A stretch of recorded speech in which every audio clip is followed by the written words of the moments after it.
Time for my favorite show.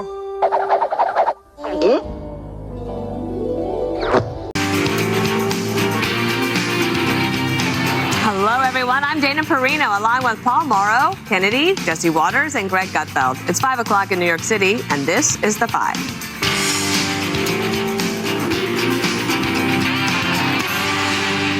Our motto is, when they go low, we go high.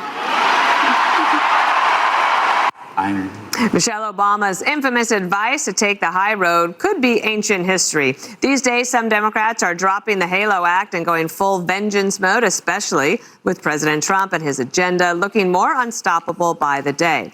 The president is now gracing the cover of Time magazine with the title Trump's World. California Governor Gavin Newsom is now suggesting that Trump's allies are at risk of not getting into heaven. Donald Trump's a broken man. He's trying to break this country. Everybody knows that. But to see people in positions of power and influence do absolutely nothing when they must know better, and I believe they do nothing. Boy, they're going to have a lot to reconcile at the pearly gates. Texas State Representative Jolanda Jones is rejecting Michelle Obama's approach and using some violent language. Watch. I'm from the hood, okay? So when a bully comes, like, if there are no rules, you literally have to figure it out. So if you hit me in my face, I'm not gonna punch you back in your face. I'm gonna go across your neck. You gotta hit hard enough where they won't come back. And James Carville is getting colorful with his vengeance fantasy. My fantasy dream is that this nightmare ends in 2029.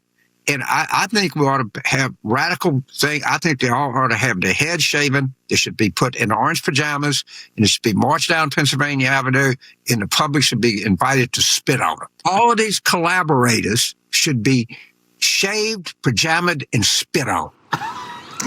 The weird thing is, Kennedy, Governor Newsom himself gets a little more popular, but the party overall continues to decline. Yeah, and that's why, he is their great white hope, and he sucks. He's awful. California is in a shambles.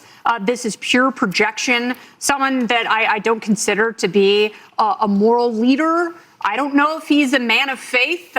His actions would probably tell a different story. So I don't think he's really the moral arbiter of humanity.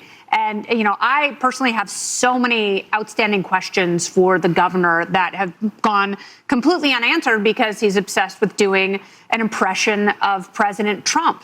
But, it's like, and he's not smart. He's not good at running a state, but he seems to be the most rational actor they have. And, he's also devoid of ideas. But even though Democrats are polling so badly, because, their whatever ideas they have, they would punish the middle class. So now what they're left with is more violence. And you have rational people who are not Republicans who look at what happened with the president and with Charlie Kirk, and they are all saying the same thing. Like, a vast majority of people are saying the same thing. Like, we don't want to live in a violent society. We want to have a shared humanity. We want to recognize things in each other that, lean toward good. And that's what Democrats have to do, because every idea they see from Trump, they demonize. But the smartest thing they could do is take the things that are actually working, whether it's economically, even on immigration, and say, yes, we can find some common ground here and go forward, because the other way, it leads to government shutdowns, chaos, violence, and ultimately death. And it's really scary if the people who are in power in your party are pushing things to that conclusion.